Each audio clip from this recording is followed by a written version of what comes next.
Welcome back to The Remote Life. My name is Han Talbot, also known as Han Meets World, and today we'll be chatting with Hallie Wiseman. Working remotely from Spokane Valley, Washington, Hallie is Manager of Community at Remot and co-founder of the Everyday Company. In this episode, we talk about the importance of community as a digital nomad and remote worker, things that aren't talked about as much about life as a digital nomad, and some communication advice for companies looking to take their first remote step. So grab a coffee, a tea, or something stronger, and let's get started.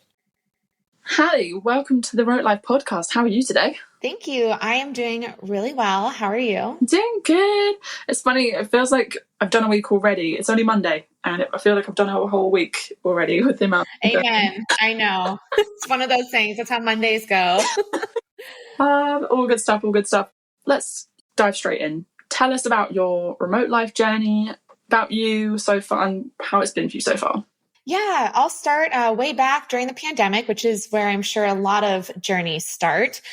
So my shift to full remote was during the pandemic, but this was always something that I was a really big advocate for in all of my previous roles.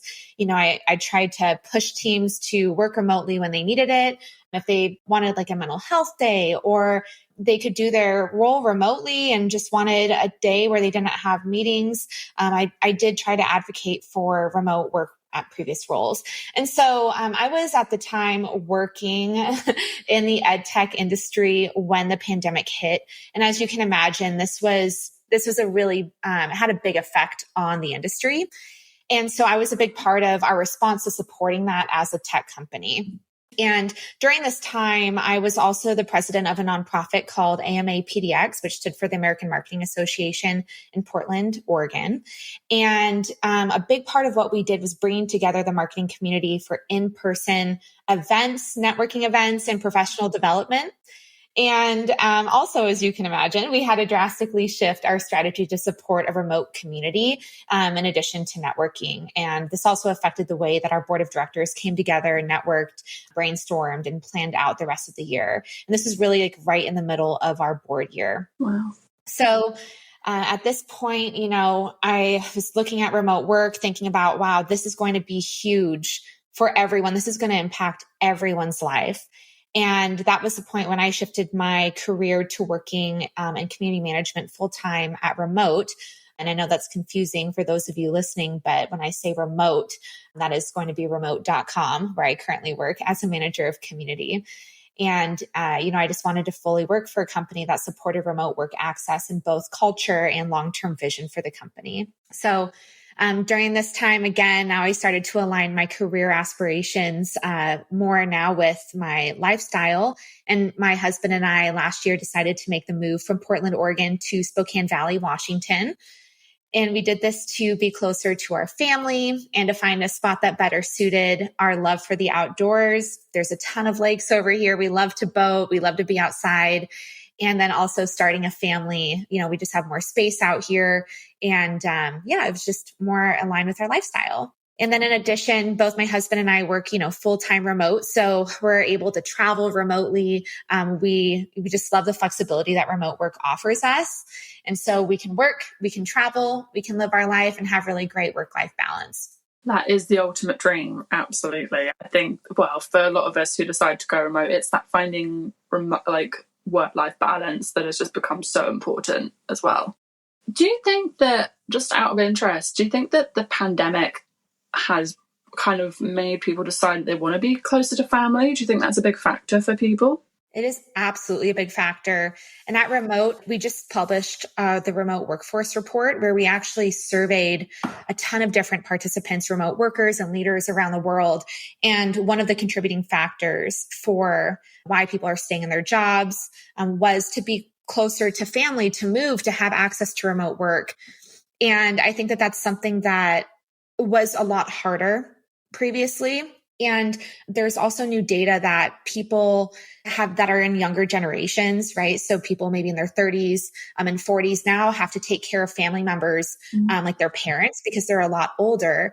And the shift also, in having to actually take care of family members and support them in addition to the ability to work remotely. I think now people are just moving, right? They're moving out of the big cities. They're moving to more rural areas to have better access. So yeah, absolutely. I think that's a huge factor. Honestly, it's funny, like cities and things, I feel like it's just like a whole other topic, and like how the pandemic has drastically changed how cities are designed, how they are owned. Like that's like a whole other conversation that I could like so go into, and I found so fascinating just in terms of social space. But maybe a conversation for another day. Yeah, it's one I'm super passionate about too. So yeah, that's a whole nother conversation, but yeah, worthwhile one. Awesome. So you mentioned Remot, and in brackets we'll say remot.com. Tell us more about your role and kind of what it involves. Yeah. So first off, Remot makes it easy for companies to hire and pay people living anywhere in the world. So we take care of payroll, benefits, compliance, taxes, stock options, relocation, and much more for international employees and contractors. And I work as a manager of community, where currently we manage social media. All of our social media, you can find us online and all the major social media channels. And then also manage our customer advocacy. So our customers are also a big part of our community there. And down the line, we hope to be implementing an online community where we can bring remote workers and leaders together in a forum style and networking style community. More to come on that, probably like a 2024 goal. But that's currently what I do. And I've been there for, almost 2.5 years. And in that time, we've really grown. I think I was employee number 95. And within the first year, at the end of my first year, we had grown to over 1,000 employees. So you can imagine the change, right? Like the change in job duties, the change in processes that remote and leadership really had to implement to support that type of growth. But yeah, I was part of all of that, saw all of that, and have a lot of learnings to share from that as well. So my eyes kind of went a bit wide when you said 1,000 in 1 year. Like that's insane. So, and of course, like we are seeing a big boom, I guess, in a lot of remote first tech companies at the moment. Well, not largely, but some significant increase in these companies because of the pandemic. Do you have any advice for either founders or for people who like are working in these kind of companies about like managing, I guess, maybe well-being in a scaling startup? Because I know it's something that I've, even pre-pandemic, had to learn for myself, and it's not a scenario for everybody. So is there anything you would either advise to founders or to fellow employees in that situation who have just got to kind of roll the punches of a very fast scaling company? Yeah, I think that you have to be deliberate as a leader in baking that into the culture from day one. It's not something that you can retroactively add, once you're like, oh no, we're at 500 employees and everyone is getting stressed out and, we need processes, right? That's not the way to do it. I think our founders and our head of people at the time, they were really deliberate in setting up remote and the culture for that growth, right? They foresaw that. They had structure in place. They had processes. And something that I really love that we do is we do quarterly self-care days, and the people team will schedule them. They'll be like, hey, this year, here are the dates. You can take it on that date or take it within a week of that date. Just take the day off, take time for yourself. And it goes a long way, I think, having that, because it's like, hey, once a quarter, like that's I think a really nice way to just say thank you for everything that you're doing. Go take the day off and recharge. And then in addition to that, I know companies that work remotely, some of them might not be global, right? They might have it be a remote company that works, say, just in the US. And so you might have a very set schedule, right? You might have to be on for certain hours, but there are also roles where, you might not have to be on answering, let's say, customer replies for certain hours of the day. Maybe you're in a role like me in marketing where you can do your job remotely anywhere in the world. It doesn't matter what time, as long as you're getting your work done. And so if you're a company that can support that type of culture, allowing your employees to work on and off as, let's say, they're more productive. Like for me, I'm really productive in the morning, and then around 2 p.m., my brain just stops working. It really does. It stops working. And so I have to come back, like take a little break, do my workout, and come back and finish up my day later. But I have that flexibility, and remote and leadership trusts me that I will do my job in the hours that work for me. And so I think working those things into your culture really help with work-life balance and help with mental health among all of your employees. And it also helps foster trust. So just think of those ways. There's a lot of really great resources out there for leadership to enact these type of processes if you're starting a remote company. Resources come to mind when you say that. Our blog, you can find us remot.com/blog. We've written a lot about it. I also know that Jane Morris, you can find her on LinkedIn. She has a lot of great mental health resources. Bravely is another company that solely focuses on this. But yeah, there's a lot of great companies out there who can help, even with consulting, right? They can come on with your leadership team and give you advice and help set this up. But the other thing is, make sure that this is baked into your people strategy initially, right? That's the number one recommendation I'm going to have is don't wait to enact it down the line. So agree. The worst thing is when it's too late for something to be implemented.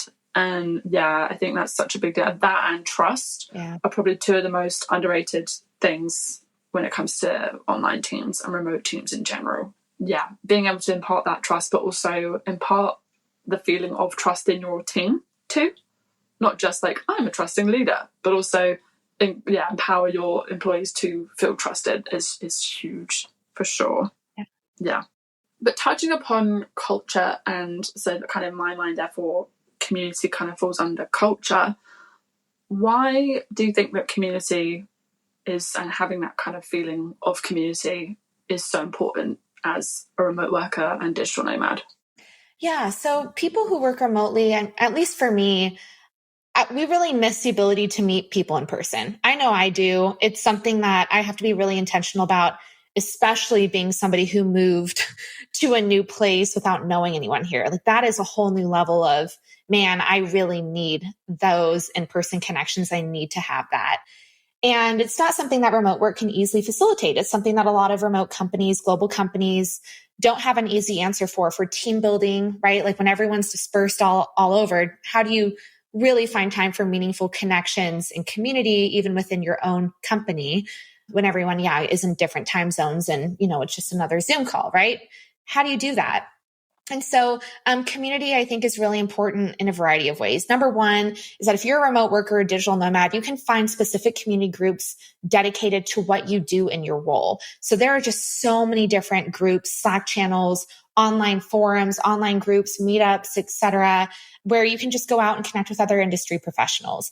I'm in community management. There are community groups like Community Hacked that I can go into and meet other community professionals, network with them. And I've actually met a ton of different people through one-to-one networking and matching. Like Meetsy is another great tool, but a lot of these different networking groups and communities.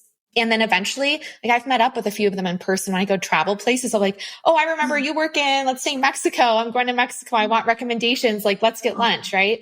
So you can still build like those in-person relationships, I think, once you do kind of plug yourself into these communities. And then another thing I would say is that online communities can be a great way to have access to this global mindshare where, now you're able to meet people around the world and have access to their insight, right? To their brainstorming.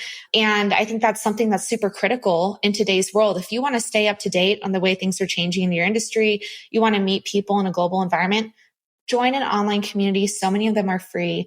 It's really important. And then as a digital nomad, I would say that it also opens up a whole network of individuals and relationships that can be strengthened more in person because you are traveling more. And they probably have a ton of different tips based on wherever you're going. So you can use them as a really great resource. And then, of course, share your learnings with that community, with that group once you do travel.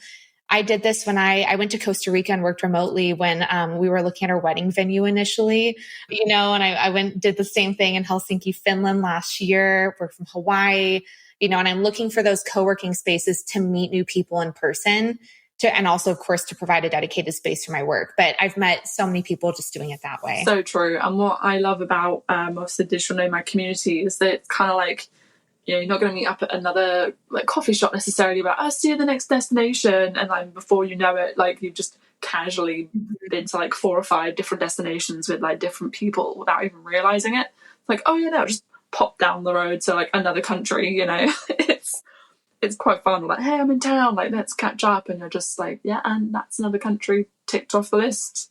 Like, yeah, it's like, oh, I'm going to, Australia. I know people there now. I can go pop down and see them, and get their recommendations. It's really cool. Like, it's a really, really cool thing that I think now we're kind of the first wave of people that have ever had access to this before, right? Like this is something we should not take for granted. And travel, I read somewhere that statistically people in our generation are now spending more on experiences and travel than they're spending the majority of their expended, like the money that they have to spend, right? They're spending more of that money now than any other generation previously, whereas the shift in previous generations was always assets, right? I'm going to buy things physically. And so it's really cool seeing that because now people can have experiences and really live the life that they want and see the things that they want to see. Yeah. Again, that is the dream. That is the like what we're after, right? You mentioned, just to go back, you mentioned co-working. Like, are you more of a co-working or cafes at home kind of person? What's your vibe? What's your usual go-to? Well, normally I work from my home base here in Spokane Valley. So this is where I spend the majority of my time in my office that I'm trying to make look as pretty as I can because I look at it all the time. But when I do, I mentioned my husband and I love to travel. And so when we do travel and work remotely, I always try to find a co-working space that's local because number one, Remot, when I say remote, remot.com offers us a co-working budget. Another great recommendation for companies looking to go remotely. And I use that co-working budget to, again, have a dedicated space and separate, even though it's not my home, separate my fun from my workspace. I think that's super important. But I've tried coffee shops too here. In Spokane Valley specifically, I know that there are remote workers here, but there isn't an actual community of remote workers established. So I started a Facebook page and a group and started networking with my friends who I know have flexible jobs. And my goal was to work remotely from a cafe once a month. And so I did that last month and met up with a friend, and it was really fun, but you have to make sure you can find cafes that have, number one, Wi-Fi, or if you can hotspot off your phone. Number two, plugins, right? Number three will allow you to even stay there. Like there's all these little things that you have to call ahead, and do a little bit of research. But yeah, slowly but surely I'll find them. That is the thing, is that the checklist is strong Wi-Fi, good coffee, and good, because I know it's different everywhere you go. Like I was quite surprised here in Cascais in Portugal. People are generally like on their laptops even on Sundays and whatnot, whereas if you go to like Spain, for example, many places will say no laptops on the weekend, or you stay in your place. And I've been in places like Madrid where I by chance had my laptop with me in a cafe on Sunday, and I've been given the daggers, like shooting daggers out their eyes at me for it. I wasn't even doing an actual like paid work for myself at the time. I was just doing a blog. But oh my God, like it was like I interrupted a really sacred like brunch space at that point. So you have to be careful. Like it's not something that, is as easy as just bring your laptop, you're good to go. There are places now, like I went to, when I went to Hawaii in Oahu, and I woke up at 5:30 and started my quest walking around to all of the coffee shops that were open, including Starbucks. And not one of them would allow me to work remotely from there. Not one of them had either plugins or Wi-Fi. Like those two, they limited so that people wouldn't work remotely, which is why I ended up getting a co-working space there. So I'll get into this later, but before you go and just assume that you can work remotely from like cafes and places like that, do your research. And if not, you might have to look for a co-working space or make sure that you're staying somewhere that has a dedicated workspace. Staying somewhere that, has good Wi-Fi, because that's the other thing that people forget, is that just because it's an Airbnb doesn't mean that the Wi-Fi is actually good for what you need to work.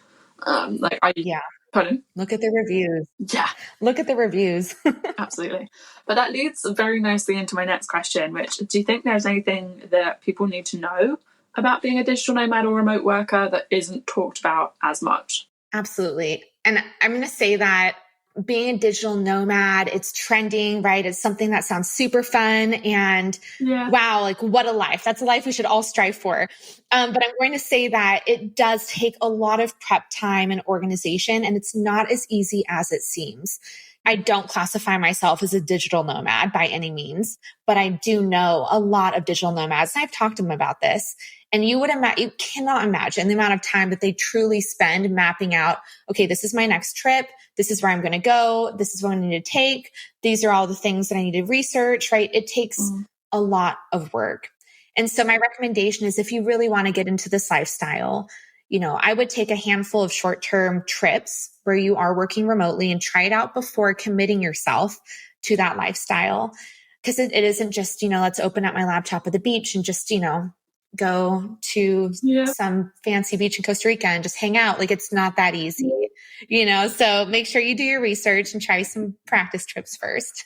It's funny, like there's definitely this joke. So it came up in a talk that I did recently, but also we were talking about it like at a conference last year, how when you search on Google, on Canva, on any of these like kind of platforms, the term digital nomad, the first image that pops up is a guy on his back, leaning on his backpack with his laptop on the beach. And I'm thinking, like, with one exception ever, and that was in Cyprus, right, a couple of weeks ago, I have never been able to get good Wi-Fi or Wi-Fi at all on the beach.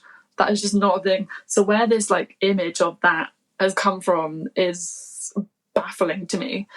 And I guess having worked in like the content creation and influence marketing industry, there was a blogger who put what was obviously resonated quite well for bloggers, but then I'd say also for digital nomads and remote workers, if we can make our life look easy, then we've done our job, because it's not that. Mm-hmm. Exactly. It's not. It really is not. And, especially if you're somebody who has two screens, I have a huge screen that I'm always connected to in addition to my laptop.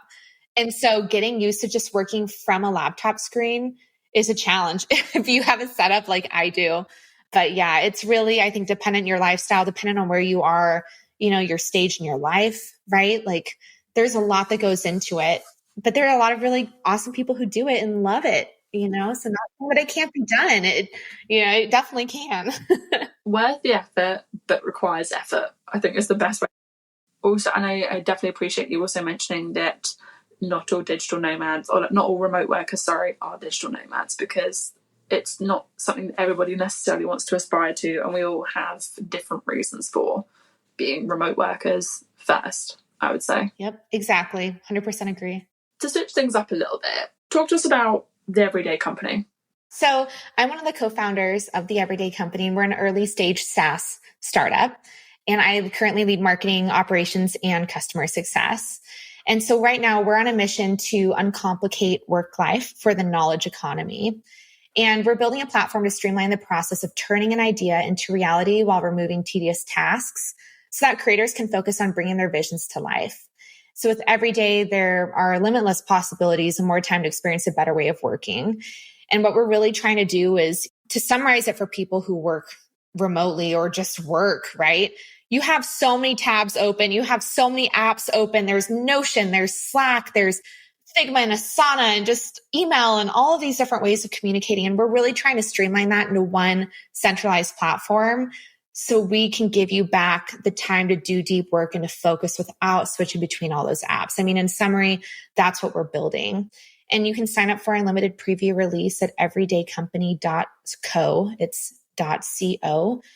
And then you can have first access into the view of Everyday when we launch our access, which should be very soon. It should be this summer, which we're super excited about. But yeah, I've been working on that for a number of years now. And it's really fun to finally see it come to life. Exciting. Yay. So when you say creators, who are you primarily targeting? Yeah, so I'm thinking of, anyone who is in the knowledge work industry, creators especially being kind of a hyper focus of this segment. So if you're somebody who has to take an idea and put it into action, right? You have a big idea, you need to get it down on paper, you need to write a summary about it, then you need to assign tasks out to your team, you need to whiteboard, sketch it out, present that to somebody. That's who I'm talking about in the creator kind of market. A lot of people who fit into this industry are people who work for marketing agencies, right? Creatives in that aspect, who work on creative teams in different brands and agencies. Or, you could just be somebody who is wanting to plan a wedding, right? And you have a big idea for creative vision and you want to put it into plan, you want to put it to action. So that's what I'm talking about. It's exciting. And just out of curiosity, do you have any advice for people who are starting a product themselves, or first-time founders or anything like that? Is there anything that you would wish you'd known at all at any point in your journey of creating your product? I would say the first thing is give yourself patience and know that things are going to change. I mean, we shifted our vision so many times. We did. It only comes together once you really start talking to people and start putting your idea out there. You have to be comfortable with criticism and feedback, right? Especially when you're talking to investors, that's a given. But you also have to think about, okay, well, I can't take every single piece of criticism and like totally shift my strategy, right? Because it's all a recommendation, and people have different, like they think differently about things, right? They have different pieces of recommendation that are conflicting to each other. So you really have to cherry pick and choose to what makes sense to what you really want that vision and focus to be for your product. And then thirdly, I would say stay true to your founder story, right? Think about why you initially went out to solving that need in the market, that whatever that is that you were solving, and make sure you're staying true to that in the way that you build that short-term and long-term, because it's really easy to get sidetracked and, completely get off your vision, especially if you take everyone's recommendations into play. Too many chefs. Too many chefs in the kitchen, yeah, stay true to it, to what you're making in the kitchen. I'm going to use that answer. That's amazing. I suppose, what one piece of communication advice would you give to companies starting out in their process? Let's say the company specifically at this point. Yes, if you're a company that's starting, let's say you're a startup that's starting remotely, or you're a company that was hybrid or in person, you're shifting remote work, know that tools will not be your golden ticket to solving for async communication in a remote environment. Rather, they're going to be a supportive measure to enacting your strategy around remote and async communication. So my recommendation to you would be that you need a team or someone dedicated to implementing your strategy as soon as you hit around 50 employees. The earlier, the better. I'm not going to say that you have to wait until 50 employees, but you definitely need something at that point. And it's not easy. Global async communication will constantly change with the size of your company and new business needs that arise. I will say that there are a ton of companies doing this well with supportive how-to blogs you can use as a reference. Again, remot.com. We write a lot of blogs around this. We have checklists, and our founders they've written a lot about this. So you can check out remot.com on our blog. You can also look at Doist, that's DOIST, and GitLab, to name a few. But definitely check out those resources. And it's a learning process for everyone. Pick the tools that you think make sense. Of course, there's Notion, there's Slack, there's all of those tools that make async communication happen, all of the things. But one thing I'm going to mention for Notion is, like I mentioned, we went from 50 to 1,000 people. You can imagine the amount of documentation that we now struggle with at Remot, right? We have so many pages that now we can't find stuff. So it might be a good tool for you at an earlier stage, right? But long-term, you have to think about, how quickly am I going to scale? What are going to be the needs of my organization in a year? And am I picking the right tools that will support me for that continued growth? That is such a good point. I mean, so I work in creative project management. So again, for me, I love a system and I love a flow process. Like, oh my gosh. Yeah. Okay, take Notion. Would you stay on Notion and just make the system more simple, or would you go to another tool entirely? Like, what would you say would be best? I know that we have looked at other tools, but the biggest thing is we're trying to create kind of our internal wiki. So we're trying to reorganize the way that we built Notion. We're trying to add structure to our naming conventions, right? Like, there are things that I think you can do early on instead of waiting and having to go back and restructure and delete things and archive things. If you just create a process around Notion for, like, okay, every team is going to start with this template and organize your hubs in this way and use this naming convention and make sure that you're archiving old pages. It's a lot of like training that you need to do. Mm-hmm. And for remote workers too, when people start at their first remote job, they can be really overwhelmed with all of the tools and the documentation and how to document appropriately. It's a skill that needs to be learned. And so I think as a leadership of a remote organization, especially if you're transferring from hybrid and in-person to remote, you're going to have to dedicate a lot of resources to training your team and making sure it's part of onboarding to really, again, facilitate that long-term growth. It's no easy way around it. Absolutely not. I think it almost feels like the industry at the moment is all learning together, but at the same time. Mm-hmm. So all these like new processes, all of these like kind of mental health tips and ways of managing it for yourself, we're all learning at the same time, because this is still quite a fresh industry, really. I know we've been around, obviously remote working's been around for 20-30 years, but I feel like the actual industry now is actually still quite so young. So it's I suppose it's good to know that we're kind of all in this together, learning at the same time too. Oh yeah, we're all in this together. Just finish that. We'll finish on that. Absolutely. That is amazing. That is the perfect note to ask the last question. So, fill in the blank. Home is where? Home is where you experience life to the fullest. Boom. I love it. That's it. And I'm going to have that song in my head now. Oh my gosh. I'm sorry. It's been amazing to chat. Thank you so, so much. And hey, we're all in this together. We're all in this together. Thanks for having me. It was great being here. Thank you so much for listening to this episode of The Remote Life. And thank you, Hallie, for taking the time to speak with us. You can find links to her profiles below. Thank you so much again for listening, and we can't wait to remote work with you again soon.